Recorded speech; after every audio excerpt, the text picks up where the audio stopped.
ये 8 संकेत आपको बताते हैं कि भगवान आपके साथ हैं। दोस्तों, भगवान के साथ होने पर मिलते हैं यह 8 संकेत। मित्रों, वैसे तो सुख दुख, लाभ हानि लाभ, यश अपयश जीवन के हिस्से हैं और यह सब तो आते जाते ही रहते हैं, लेकिन कुछ लोग अपने जीवन में इतने निराश हो जाते हैं कि उन्हें लगता है कि भगवान को उनकी कोई परवाह नहीं है। कुछ लोग ये सोचने लगते हैं कि भगवान है भी या नहीं। लेकिन हम आपको इस वीडियो के माध्यम से बताने जा रहे हैं 8 ऐसे संकेत जिनके बारे में हमारे शास्त्रों में बताया गया है, और ऐसे संकेतों का मिलना इस बात का साक्षी है कि भगवान आपसे प्रेम करते हैं। दरअसल भगवान अपना प्रेम सभी को अलग अलग रूपों में दिखाते हैं। भागवत में वर्णन आता है कि पांडवों की माता कुंती भगवान से विपत्ति मांगती हैं। कुंती महारानी कहती हैं कि जब जब हम पर विपत्ति आई तब तक आप हमें बचाने के लिए उपस्थित थे, लेकिन जब आपने हमें हमारा राज्य वापस जितवा दिया तो आप द्वारका जा रहे हैं। इससे अच्छा तो विपत्ति ही हमें दीजिए ताकि आपका साथ हमें प्राप्त होता रहे। अर्थात भगवान अपने साथ के रूप में किसी को सुख देते हैं तो किसी को दुख देते हैं।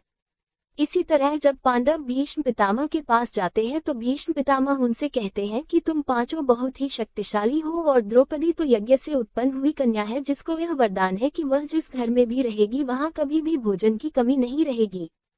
फिर भी तुम लोगों को इतना दुख देखने को मिला। तुम्हारा राज्य छीन लिया गया और तुम्हें अन्याय से वन में भेज दिया गया। तुम्हें जलाकर मारने की कोशिश की गई और क्या क्या षड्यंत्र तुम्हारे साथ नहीं किया गया। भगवान की लीला भगवान ही जाने, न जाने भगवान अपना प्रेम किसको किस रूप में दिखाते हैं। भगवान किसी को सुख देते हैं तो किसी को दुख देते हैं, लेकिन कुछ भगवान के भक्त यह नहीं समझ पाते कि दुख भी भगवान की ही देन है और वह निराश हो जाते हैं। उन्हें ये शंका होने लगती है कि क्या भगवान को उनकी परवाह है। इस दुविधा को दूर करने के लिए हम शास्त्रों में वर्णित 8 ऐसे संकेतों के बारे में बताने जा रहे हैं जो ये बतलाते हैं कि भगवान आपसे प्रेम करते हैं। पहला संकेत है कि अगर ईश्वर आपसे प्रेम करते हैं तो आप जो कुछ भी करेंगे उसमें विफलता मिलेगी। जी हाँ, आपको ये सुनकर अजीब जरूर लगेगा, लेकिन भगवान का साथ जिनको मिलता है उन्हें विफलता जरूर मिलती है। आप बहुत मेहनत करेंगे, आप अच्छाई की राह पर चलेंगे, फिर भी आपको विफलता ही मिलेगी, और यह संकेत है कि भगवान आपसे प्रेम करते हैं। आपको विफलता तब तक देखने को मिलेगी जब तक आप जीवन के सही उद्देश्य को समझ नहीं जाते। दूसरा संकेत है कि जब भगवान की कृपा आप पर होगी तो आपको बिल्कुल अकेला महसूस होगा। आपके सामने ऐसी स्थिति आएगी जहां आपको समझ में नहीं आ रहा होगा कि आगे क्या करना चाहिए। आपको लगेगा कि इस स्थिति में मेरी मदद करने वाला कोई नहीं है।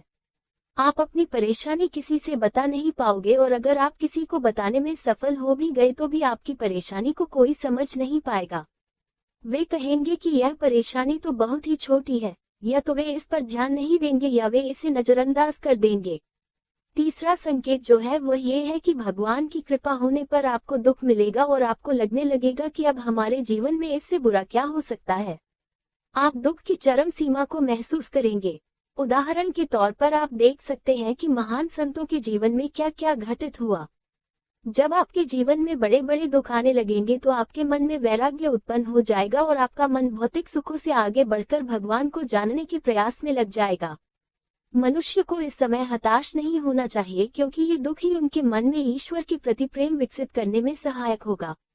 यह उन्हें इस बात का एहसास कराएगा कि यह संसार दुखालय है और भगवान को प्राप्त करने में ही सार है।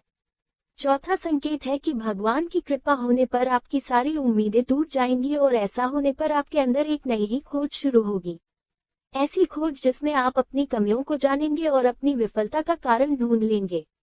आप खुद से सवाल करना शुरू कर देंगे और यही सवाल आपको अपने आप से जुड़ने में मदद करेंगे।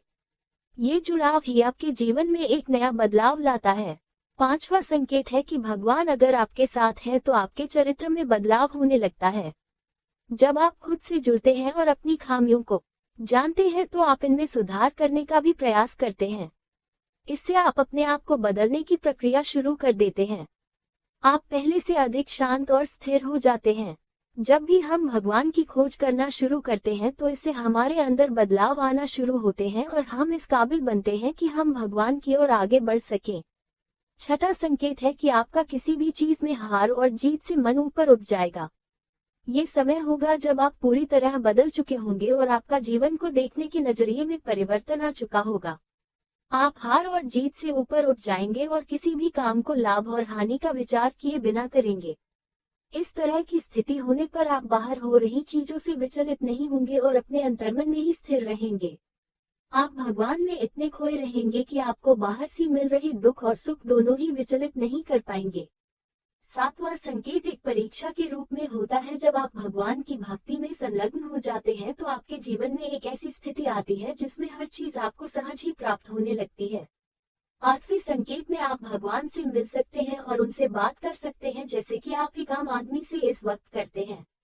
इस संकेत के मिलने के बाद आपके मन में जरा भी संशय नहीं रह जाएगा कि भगवान आपके साथ है या नहीं, क्योंकि आप हर समय भगवान के साथ रहेंगे।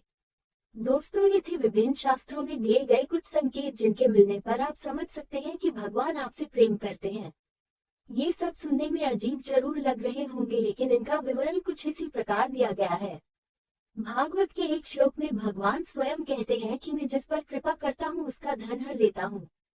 धन चले जाने से उसके सगे संबंधी उसे छोड़ देते हैं और वह तरह तरह के दुख पाता है। आठवें संकेत में आप भगवान से मिल सकते हैं और उनसे बात कर सकते हैं, जैसे कि आप एक आम आदमी से इस वक्त करते हैं। इस संकेत के मिलने के बाद आपके मन में जरा भी संशय नहीं रह जाएगा कि भगवान आपके साथ है या नहीं, क्योंकि आप हर समय भगवान के साथ रहेंगे। दोस्तों, ये थे विभिन्न शास्त्रों में दिए गए कुछ संकेत जिनके मिलने पर आप समझ सकते हैं कि भगवान आपसे प्रेम करते हैं। ये सब सुनने में अजीब जरूर लग रहे होंगे, लेकिन इनका विवरण कुछ इसी प्रकार दिया गया है। भागवत के एक श्लोक में भगवान स्वयं कहते हैं कि मैं जिस पर कृपा करता हूँ उसका धन हर लेता हूँ। धन चले जाने से उसके सगे संबंधी उसे छोड़ देते हैं और वह तरह तरह के दुख पाता है। दोस्तों, आपको ये कहानी कैसी लगी कृपया कमेंट करके जरूर बताएं, और ऐसी ही और भी बहुत सारी कहानियों को सुनने के लिए चैनल को सब्सक्राइब जरूर करें। धन्यवाद।